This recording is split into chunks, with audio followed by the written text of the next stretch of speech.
Olá, somos o professor Expedito.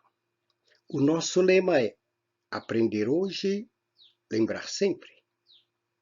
Dessa forma, nós estamos sempre nos lembrando daquilo que aprendemos. Então, se eu aprendo uma coisa nova hoje, diferente, amanhã ou em outro dia, eu irei revê-la, fazer uma revisão com acréscimos. E depois, em outra semana, em outro dia, eu repassarei, revisando e acrescentando, adaptando, melhorando, corrigindo. Então, este é o nosso lema. O que eu aprendo hoje, eu vou procurar sempre me lembrar. Estamos aqui para lhe oferecer uma exposição rica em informações. Nesta aula de hoje, vamos mostrar então como funcionam as técnicas de memorização que utilizamos desde o ano de 1979.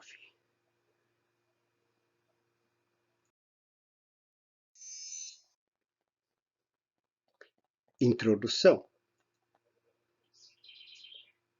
Faremos aqui uma breve exposição de nossa história mnemônica, para que você entenda como aprendemos, como treinamos exaustivamente e como aplicamos tudo aquilo que aprendemos mnemonicamente no estudo e também na vida.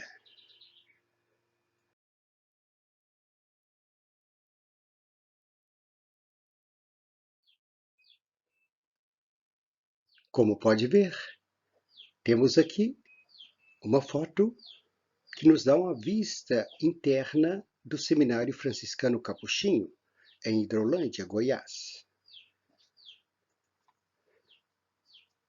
Então, aqui entramos em fevereiro de 1977.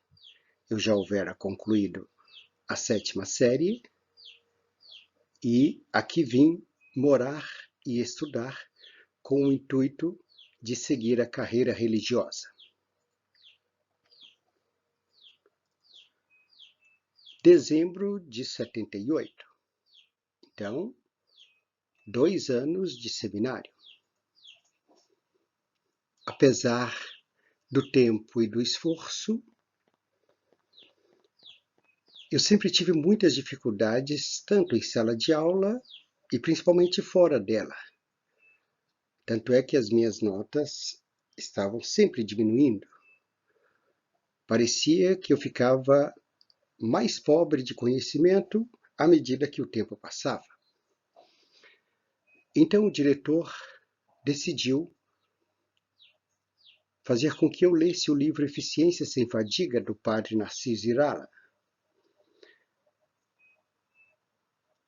Ele disse que, após a conclusão do livro, eu teria que lê-lo do começo ao fim, que eu iria começar a aprender, a gostar de aprender. Então, como foi uma tarefa, eu tive que fazer a leitura e fiz do começo ao fim. Foi algo diferente e agradável, porque eu comecei a gostar de alguns exercícios, exemplos que eu aprendi no livro. Depois disso, ele me fez um teste e eu falei de coisas interessantes que havia aprendido e já estava tentando aplicar. Ele então me pedia exemplos e eu fui nomeando algumas coisas que me lembrava. Dessa forma, ele me passou outro livro, agora do Padre Quevedo, A Face Oculta da Mente. E assim, no livro Eficiência Sem Fadiga, o padre Narciso Irala já referia o castelo da memória, ou a memória espacial. E no livro A Face Oculta da Mente, embora tratasse especificamente da parapsicologia, o padre Quevedo mostrava um estudo e a aplicação da mnemotécnica, como que algumas pessoas demonstravam uma memória fabulosa, lembrando-se de informações as mais variadas possíveis e também em quantidades enormes. E eu gostei tanto que o padre começou a me questionar frequentemente sobre o que eu havia lido.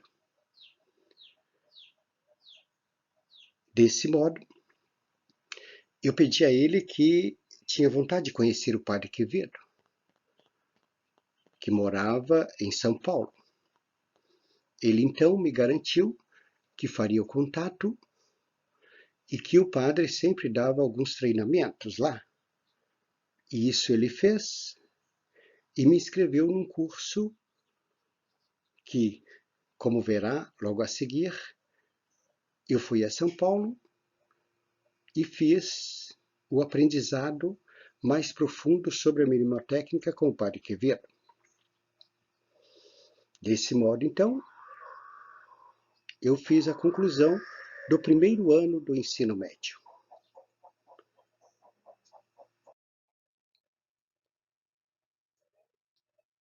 No dia 3 de janeiro de 79,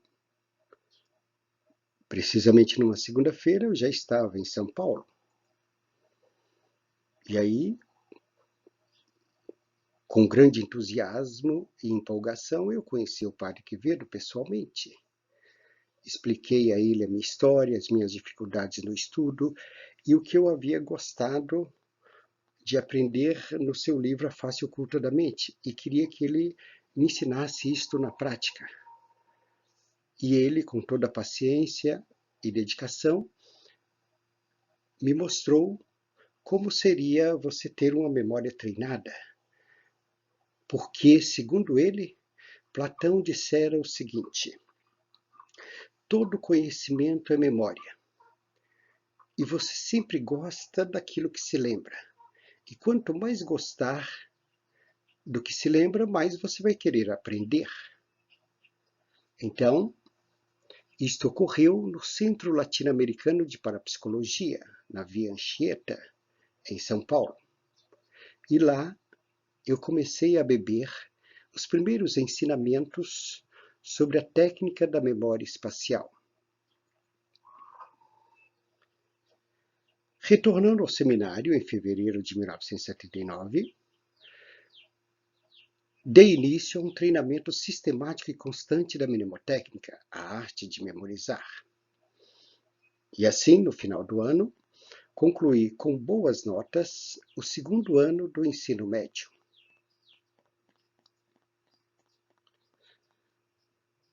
Novembro de 1980. Assim, ao concluir o ensino médio, com um bom domínio da mnemotécnica, eu decidi deixar o seminário.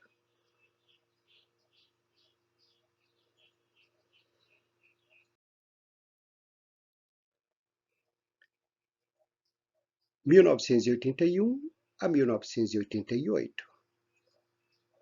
Veja, Colégio Marista de Brasília. Desse modo, ao deixar o seminário, eu retornei a Brasília. E, enquanto trabalhava no Colégio Marista como livreiro e auxiliar bibliotecário, resolvi me dedicar, nos fins de semana, à autodidaxia e à ministração de palestras, aulas particulares e cursos sobre a arte de memorizar.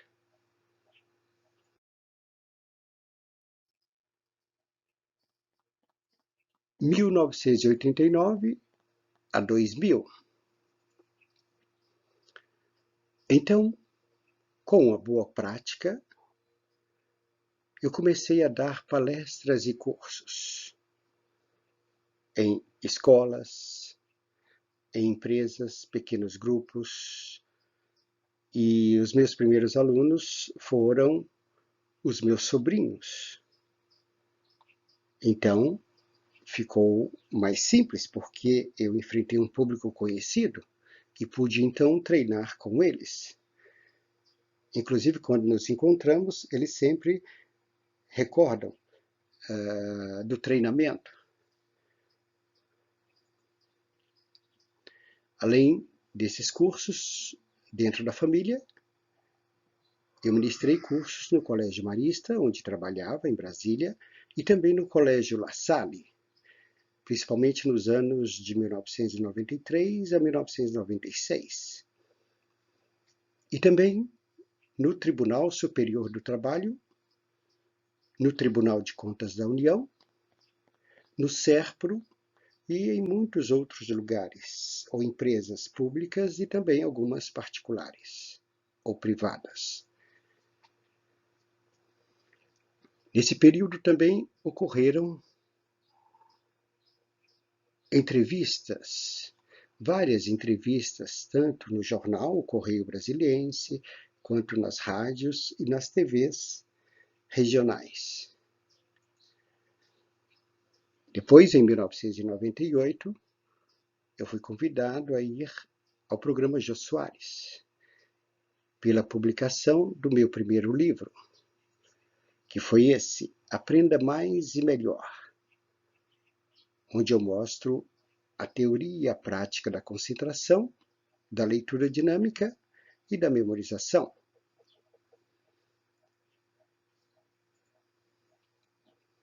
No ano 2000, então, publiquei o livro Brasil, 500 anos da memória, mostrando como se constrói uma agenda mental cronológica. Entre 2001 a 2010.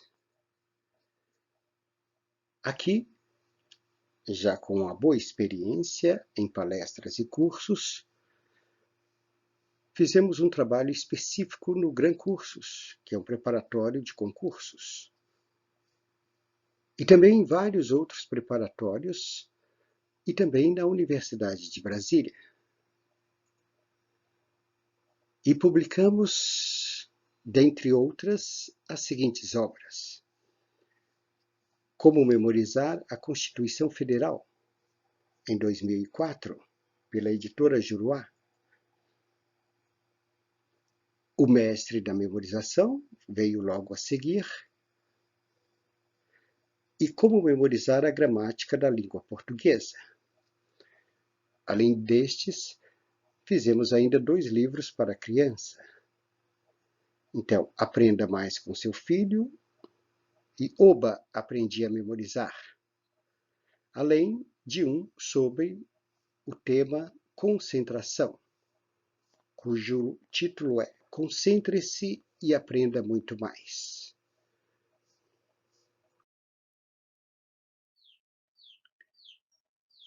Entre os anos de 2011 a 2020, continuamos ministrando mais uma quantidade de cursos do que de palestras e aulas. E assim, fizemos 4 treinamentos no Superior Tribunal de Justiça e mais de 40 cursos na Escola Superior de Advocacia. Em 2013, participamos do programa Os Incríveis, da National Geographic, onde respondemos sobre os fatos históricos do ano de 1500 até o ano de 2013. Neste caso aqui, eu tinha que, pelo ano pedido, através de um sorteio, eu deveria responder com precisão a descrição do fato ocorrido.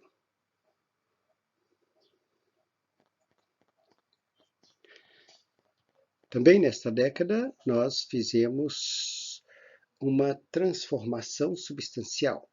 Em vez da republicação, reedição e atualização das obras que havíamos publicado, dos livros, decidimos transformar aquele conteúdo em imagens, utilizando o PowerPoint. E assim fizemos dezenas de aulas, de videoaulas, mostrando o que havíamos feito nos livros. E daí, criamos em 10 módulos, arquivos no PowerPoint, ensinando como memorizar a Constituição Federal, artigo por artigo.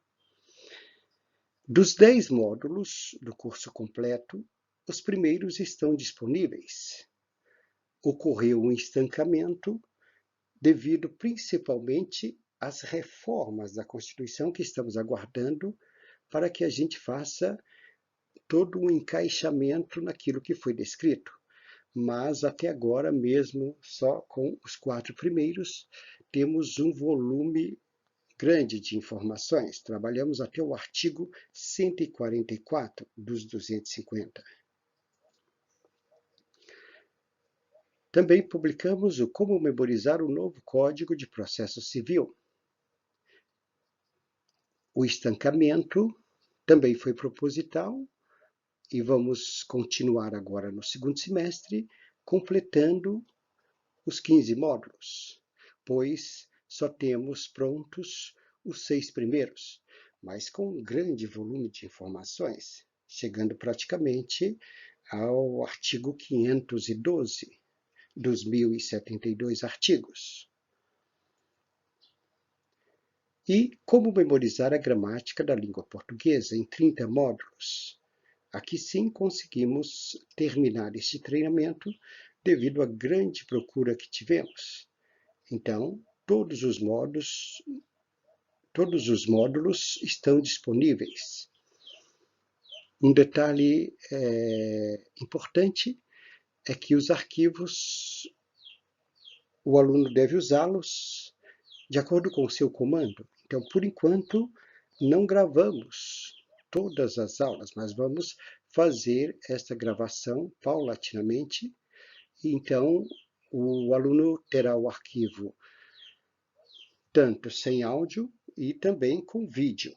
Estamos tentando fazer uma gravação sequencial de tudo.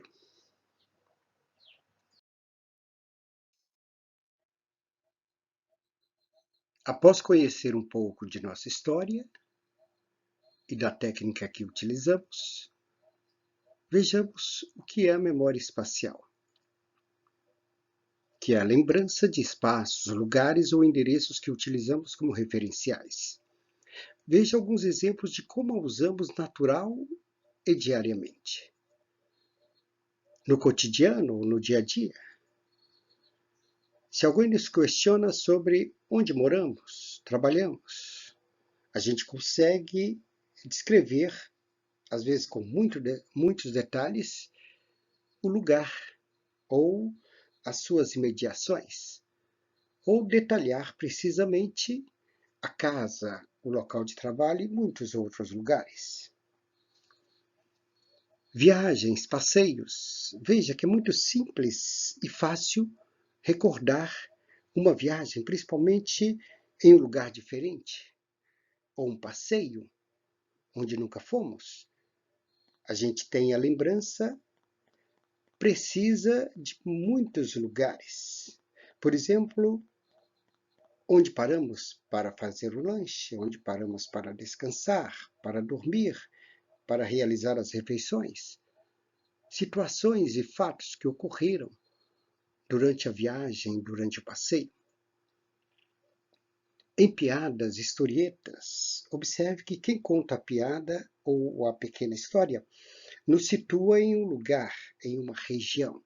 E isto faz com que o movimento, pela aglomeração ou pela união de pessoas, de coisas em determinado lugar, ocorra então uma descrição mais precisa e facilmente a gente mergulha no entendimento. No estudo, por exemplo, você já deve ter ocorrido com você o seguinte: você vê uma questão na prova e imediatamente vem a lembrança da página do livro ou da folha do caderno, ou mesmo do que o professor explicou no quadro. Você tem aquela precisão, sabe exatamente que a resposta é aquilo que foi exposto e que está vivamente na sua lembrança. Visualização de lugares quando o professor nos conta um exemplo. Ao expor a teoria, o funcionamento, como se entende determinado assunto, se o professor dá um exemplo, isto aí faz com que ele avive cada vez mais a memória espacial e, consequentemente, o aluno que prestar atenção na descrição vai não só entender melhor, como ter uma lembrança mais simples e fácil do entendimento.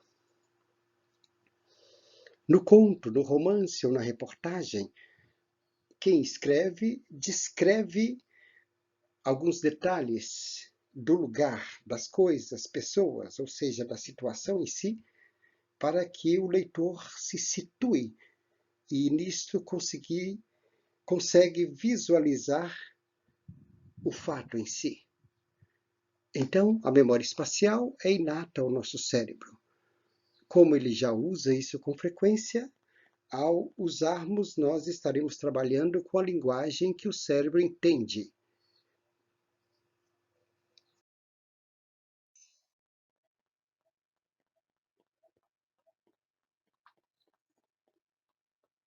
Vejamos, então, a técnica da memória espacial, conscientemente aplicada, por exemplo, às regras da gramática da língua portuguesa, onde mostramos o assunto completo sobre sujeito e predicado.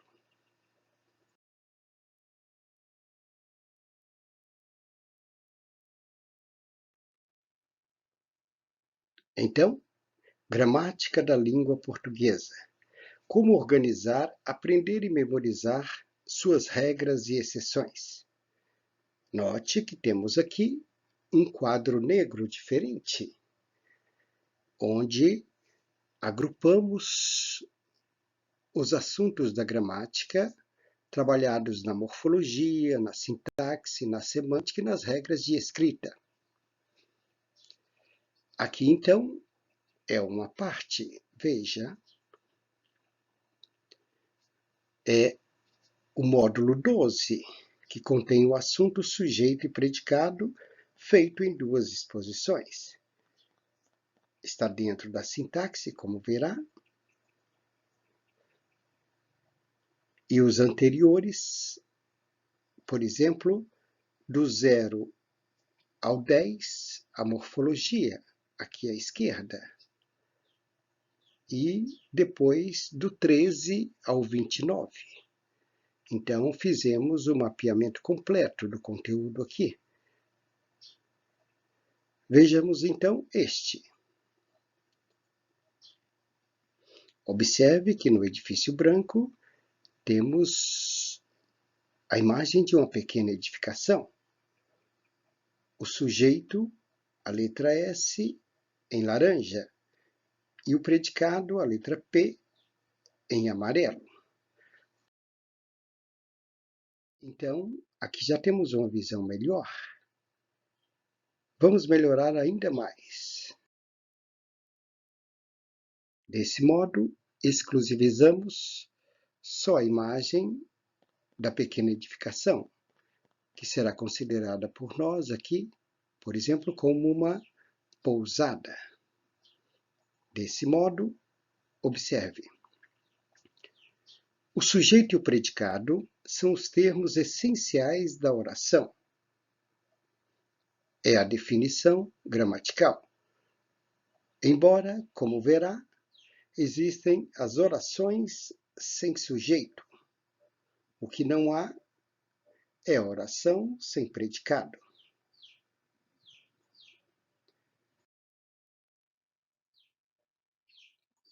Desse modo, primeira exposição, sujeito.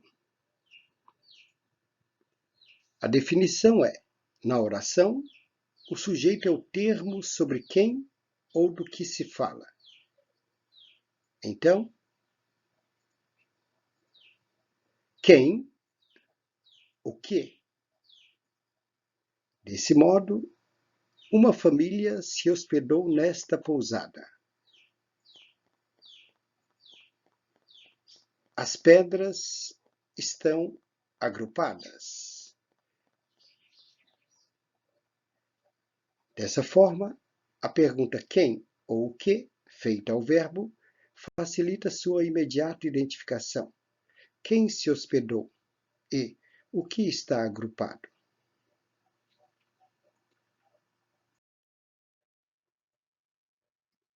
Vejamos as 3 posições em que o sujeito se apresenta nas orações. A posição direta ou natural, quer dizer, antes do predicado. O sujeito aparece na posição direta.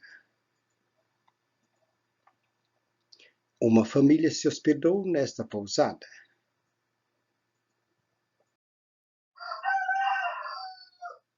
Intercalada, ou seja, no interior do predicado. O sujeito aparece na posição intercalada. Por exemplo, nesta pousada, uma família se hospedou.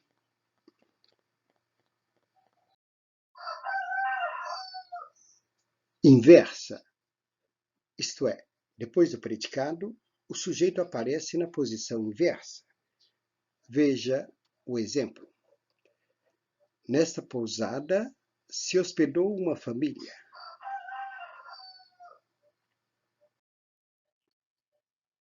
Simplificando, temos as posições direta, intercalada, inversa.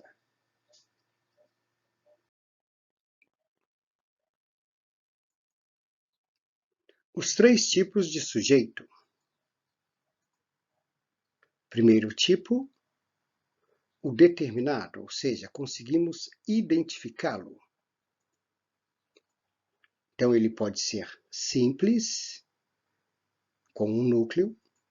Por exemplo, a camareira apagou as luzes. Então, o sujeito é a camareira. Temos aí o adjunto adnominal a, ou o artigo a. Neste caso, retirando o adjunto adnominal, temos, então, um núcleo, camareira. Aqui, o composto, que poderá ter 2 ou mais núcleos. Vejamos o exemplo. O dono e o hóspede estão na varanda. Neste caso, então, dono mais hóspede. Implícito ou oculto, que será deduzido pela desinência verbal. Gostaram da pousada. Quem? Os hóspedes, eles.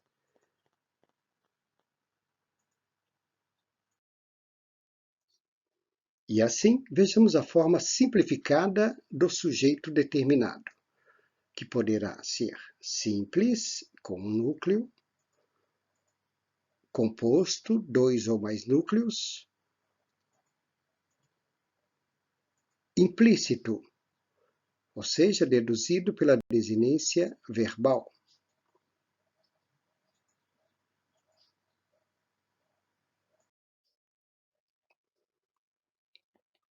O segundo tipo, observe onde vai estar, indeterminado. Então, não conseguimos identificar o sujeito. Então, o verbo na terceira pessoa do plural e sem referência anterior. Vejamos, pediram para mudar o nome da hospedaria.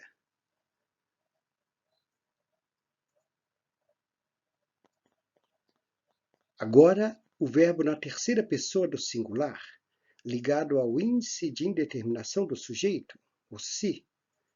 Por exemplo, precisa-se de empregados, necessita-se de ajuda. E aqui, o verbo no infinitivo impessoal. Veja onde colocamos. É importante passar por aqui. Ou seja, é importante o ato de passar por aqui. Então, o passar, o verbo no infinitivo impessoal. Dessa forma, vamos simplificar o sujeito indeterminado. Com o verbo na terceira pessoa do plural, sem referência anterior. O verbo na terceira pessoa do singular, mais o se. E quando o verbo for impessoal. Então, Não conseguimos aqui determinar o sujeito.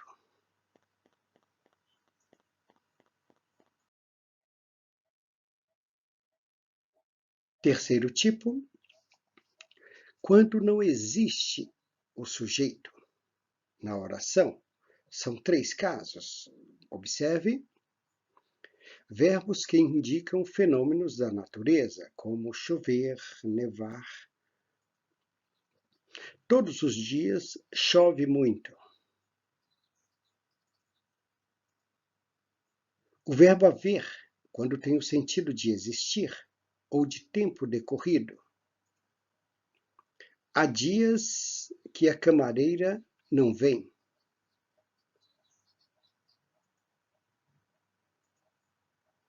E o verbo fazer, indicando tempo decorrido. Faz 2 anos que a pousada abriu.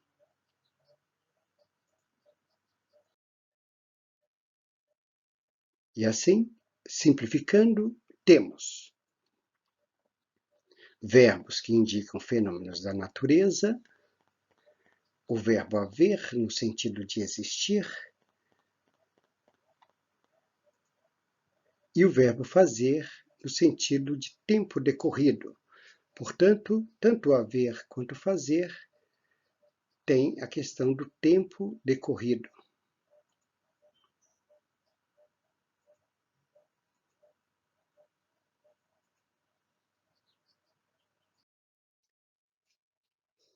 Visão global das regras do sujeito. Identificação, quem, o que. Posição, direta ou natural, intercalada, inversa. Primeiro tipo, simples, composto, implícito ou oculto. Sujeito é indeterminado. Terceira pessoa do plural, terceira do singular mais si, verbo impessoal. Não há sujeito na oração. Fenômenos da natureza, o verbo haver, no sentido de tempo decorrido, ou com sentido de existir, e o verbo fazer, tempo decorrido.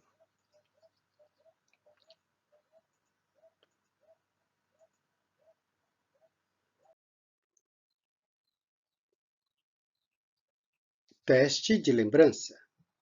Pelos símbolos, tente recordar as regras simplificadas do sujeito. Note que daremos um tempo para que você responda. E logo a seguir, diremos a regra, confirmando ou não o que você respondeu.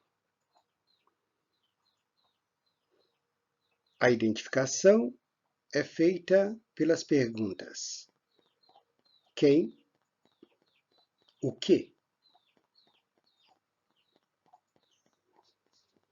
A posição, direta ou natural, intercalada, inversa. Primeiro tipo, determinado, que pode ser simples, composto, implícito. Segundo tipo, indeterminado. O verbo na terceira pessoa do plural, o verbo na terceira pessoa do singular, mais o si, e o verbo no infinitivo impessoal.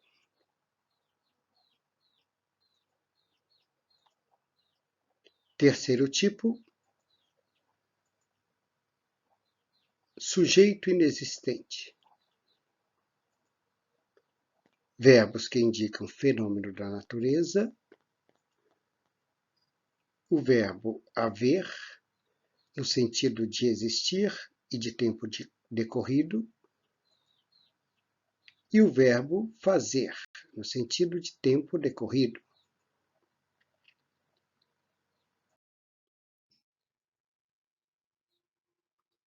Segundo teste de lembrança. Veja agora com os olhos da imaginação. Iremos sempre confirmando.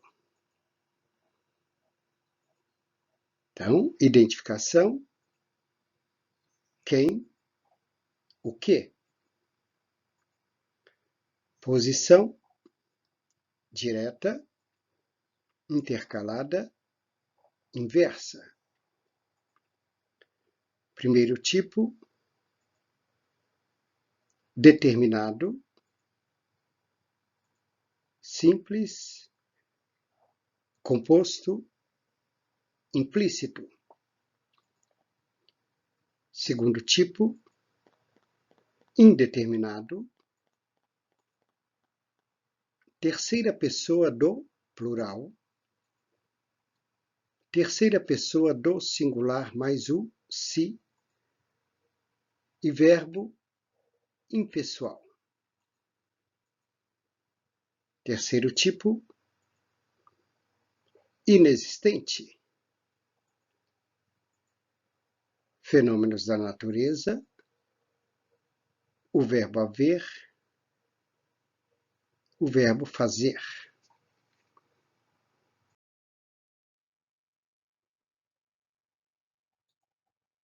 Assim, findamos aqui a primeira exposição sobre sujeito. Vejamos então o predicado.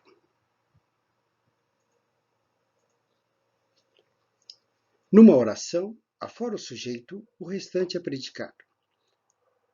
E este deverá conter, no mínimo, um verbo ou uma locução verbal. Então, vejamos os três tipos de predicado. Olha aí o rapaz que pula, o predicado verbal, no casal aqui, nominal, e num arquiteto, verbo nominal.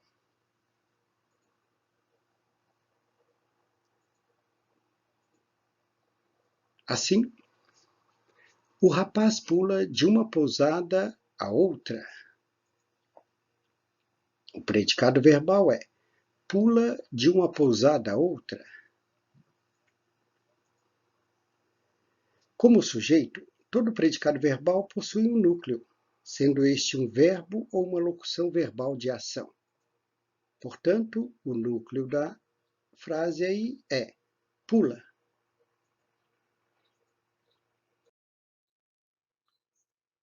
Agora, o predicado nominal é quando contém um verbo de ligação, podendo ser de ação, desde que comunique o estado do sujeito. Por exemplo, o verbo andar é um verbo de ação, mas poderá ser de ligação. Vejamos ele como de ação. A pessoa anda muito, ou ela anda muito devagar.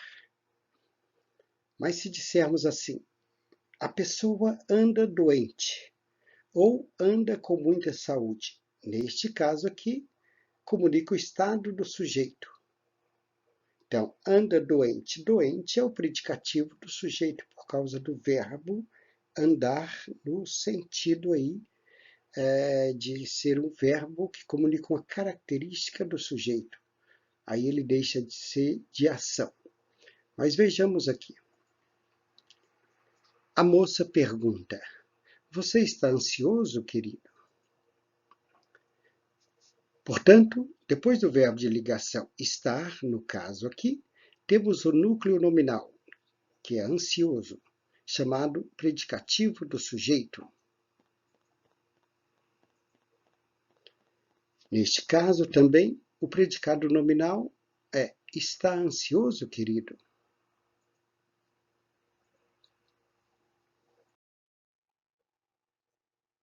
Predicado verbo nominal.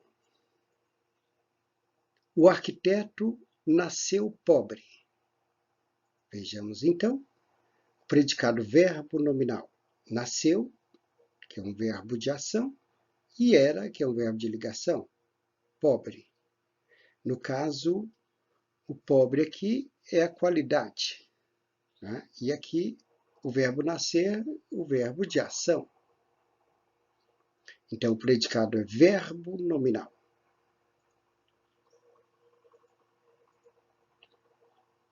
O núcleo será nasceu e pobre. Vejamos outro exemplo. O arquiteto considera seu trabalho indispensável. Então, o predicado verbo nominal considera seu trabalho indispensável. Analisemos o seguinte. O núcleo verbal é considera. O predicativo do objeto indispensável é o núcleo nominal. Então, aqui o predicativo indispensável sendo o núcleo do objeto direto.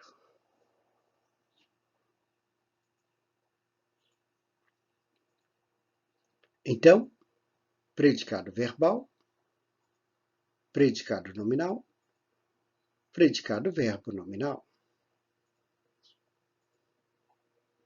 Primeiro teste de lembrança. Pelas figuras, recorde os 3 predicados. Portanto, no rapaz pulando, verbal. No casal, nominal. E no arquiteto, verbo nominal.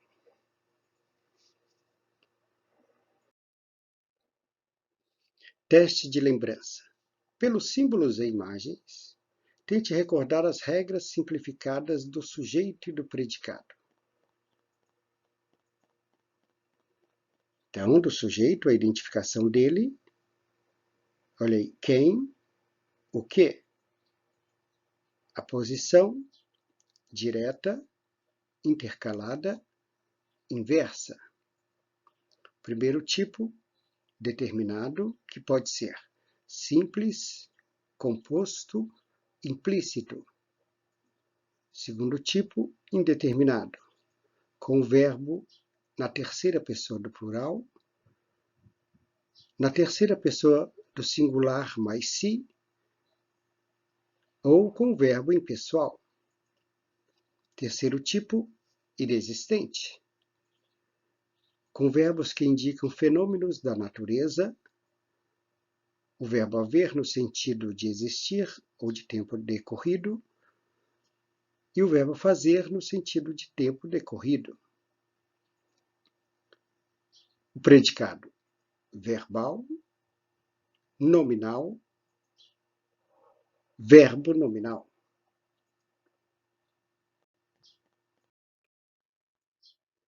Segundo teste de lembrança, com os olhos da mente. Então, vamos deixar para que você mesmo tente recordar. Caso ocorra uma falha num ou no outro, uma dúvida, amanhã ou em outro dia, ao rever esta aula ou este conteúdo, você vai corrigindo, melhorando e aprendendo cada vez mais.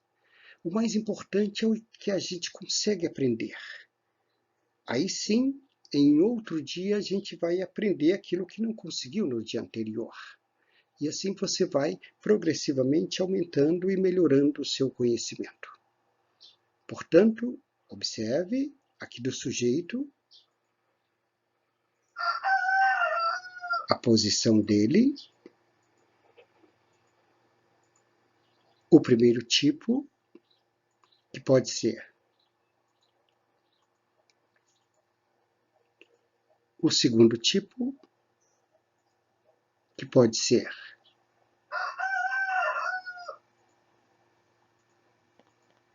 e o terceiro tipo.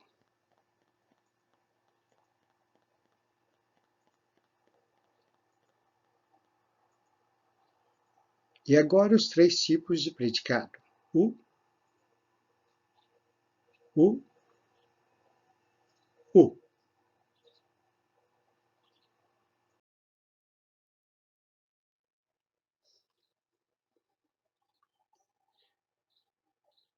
Vejamos as faculdades mentais que usamos na técnica da memória espacial, de modo que ela seja dirigida e comandada conscientemente por nós, culminando num alcance cada vez mais eficiente no que toca à quantidade e eficaz no que diz respeito à qualidade do assunto.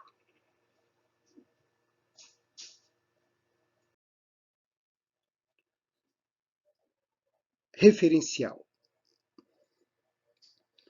O referencial que usamos pode ser lógico ou ilógico, como este aqui, que inicialmente não tem nada a ver com o sujeito e predicado e o fizemos ter a ver agora.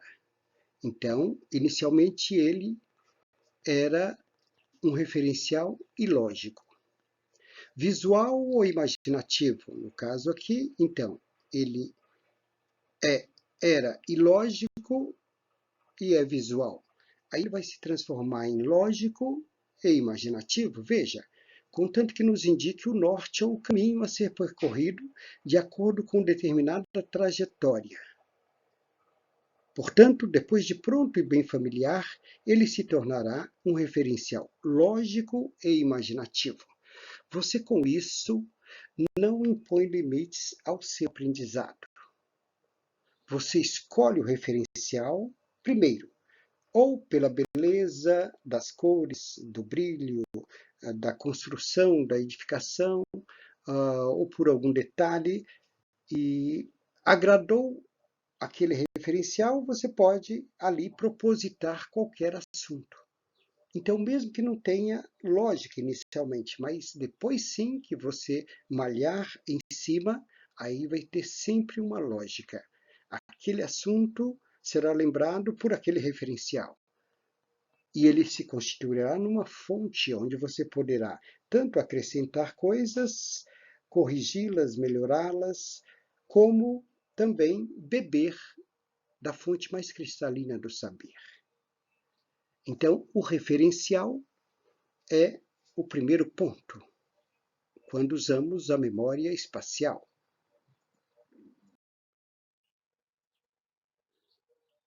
A imaginação. Observe, a imaginação é a linguagem que o nosso cérebro entende e trabalha, funcionando como a sede do conhecimento e do infinito poder da criação intelectual. É ela que confecciona as impressões sensitivas em imagens mentais ou ideias elaboradas pelo raciocínio e que ficarão registradas na memória. Então, a fonte de saber, o armazém do saber, está na imaginação, porque vemos, e aquilo que vemos imediatamente deverá ser imaginado, ou só conseguiremos buscar, ou poderemos buscá-lo pela imaginação.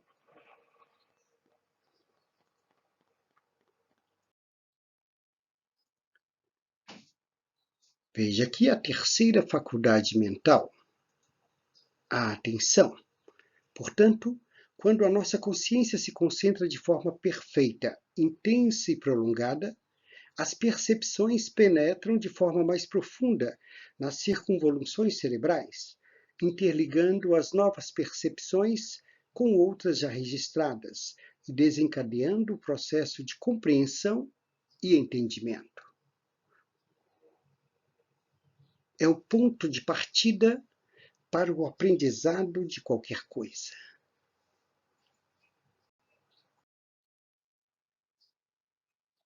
A vontade, sendo a rainha de todas as virtudes, a vontade é o que dirige, comanda e determina o aumento do interesse sobre um foco exclusivo. Tudo dentro de um limite razoável de nossa capacidade física e mental. É o querer de verdade. Quando falamos eu desejo isso, veja que é um querer fraco. Quando dizemos eu quero isso, Aí é um desejo forte, intenso.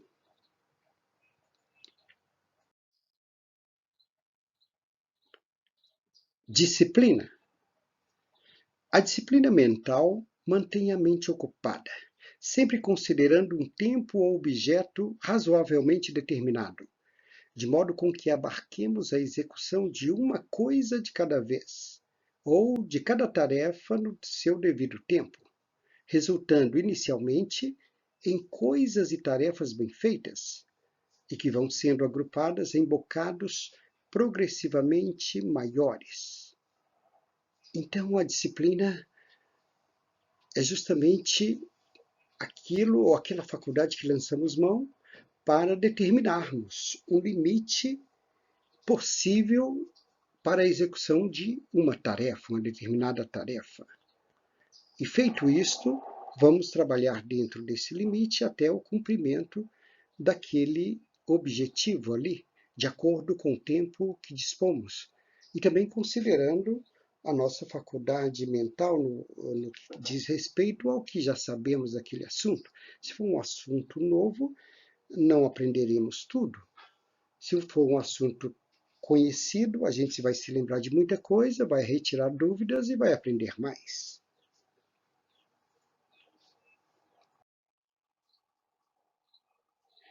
Organização.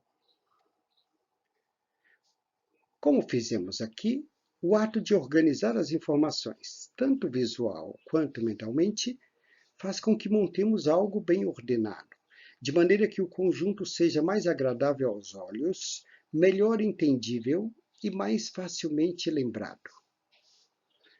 Ora, a gente gosta do que se lembra.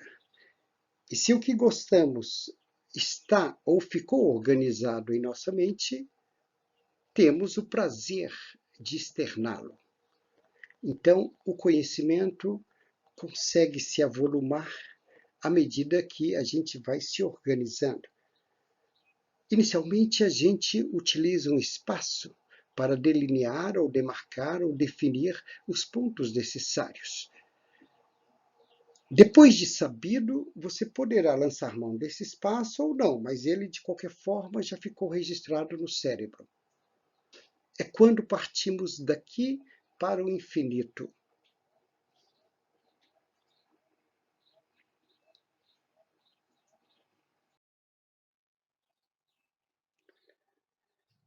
Familiarização.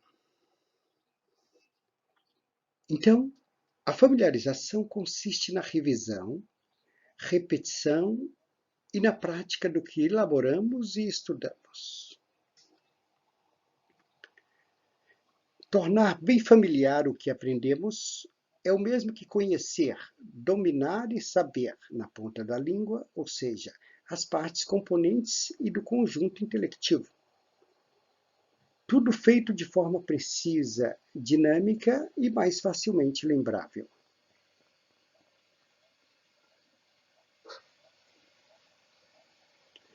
Para tornar agradável a prática, a revisão e a repetição, a sua feitura deverá ser executada sempre em dias, semanas e meses diferentes, pois a alternância é indispensável para que o cérebro possa agir sem a interferência de nossa consciência.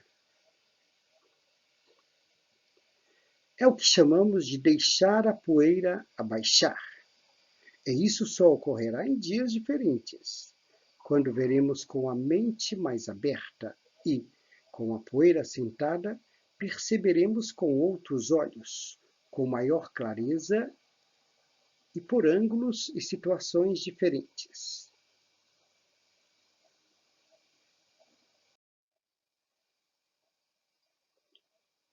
Fonte. Por exemplo, este endereço, ou esta edificação aqui, será como uma fonte, no qual poderemos adicionar outras informações e também onde mataremos a sede na água cristalina do saber sobre o assunto, sujeito e predicado.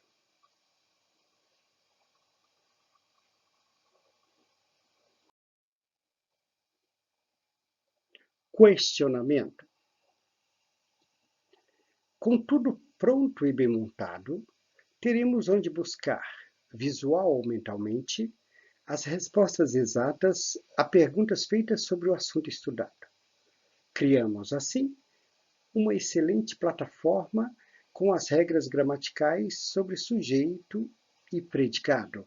É um ponto de partida, é um início bem feito, onde você, pela leitura ou estudo da gramática ou pelas aulas com professores, você poderá melhorar ainda mais este conteúdo aqui exposto. Estando familiar, quando você estiver lendo a gramática sobre esse tema, sem você querer, o seu cérebro vai buscar esta imagem aqui para se ligar ao sujeito e ao predicado. Mesma coisa em sala de aula. Se você se familiarizar com isso aqui muito bem, tudo que o seu professor passar sobre o assunto, sem querer, você vai se lembrar disso aqui e poderá, então, melhorar ainda mais o seu acervo intelectual.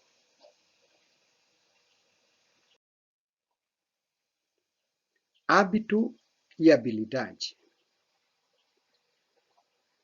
Com todos os elementos necessários a um bom processo de aprendizagem, conseguiremos, no dia a dia, formar bons hábitos e boas habilidades no estudo de qualquer assunto. Quando isso ocorrer, nosso cérebro comandará, sem esforço, os hábitos mentais e as habilidades motoras ou físicas.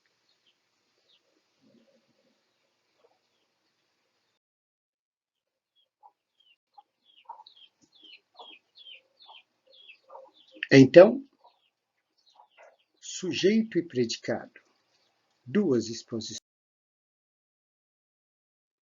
Retornamos aqui. E aqui no quadro maior,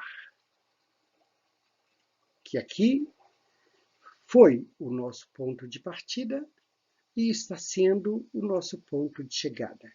Ou seja, do maior vamos para o menor, que se transforma em grande. E dele chegamos aqui.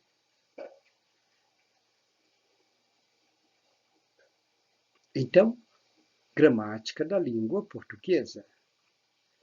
Como organizar, aprender e memorizar suas regras e exceções. Conclusão. E assim, caro aluno, além de conhecer um pouco de nossa história, agora você sabe onde aprendemos e praticamos a técnica da memória espacial.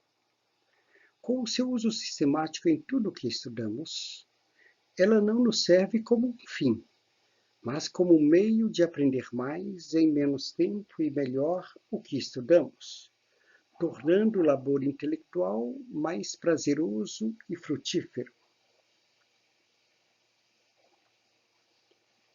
Nas próximas aulas, faremos diferentes exposições sobre a técnica da memória espacial aplicada em outros assuntos da gramática, em artigos de códigos, tópicos de química, física e matemática, palavras, frases e regras da língua inglesa, registro fiel e permanente de fatos datados e muitos outros assuntos. Assim, passe-nos as suas considerações sobre o que aprendeu, além de sugestões, ideias de outros temas e até mesmo críticas ao que aqui expusemos. Como assinante, você vai ter acesso permanente a todas as aulas que ministraremos ao vivo pelo YouTube e outros assuntos já prontos sobre temas diversos. Além disso, podemos lhe ensinar como montar seus próprios arquivos mnemônicos. Neste último caso, o trabalho é feito somente via Skype. Para tanto, é só agendar suas aulas. Valeu!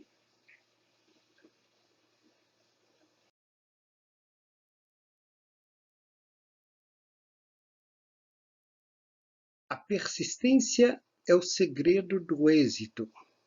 Foi o que disse o grande e magnífico Charles Chaplin. Um abraço.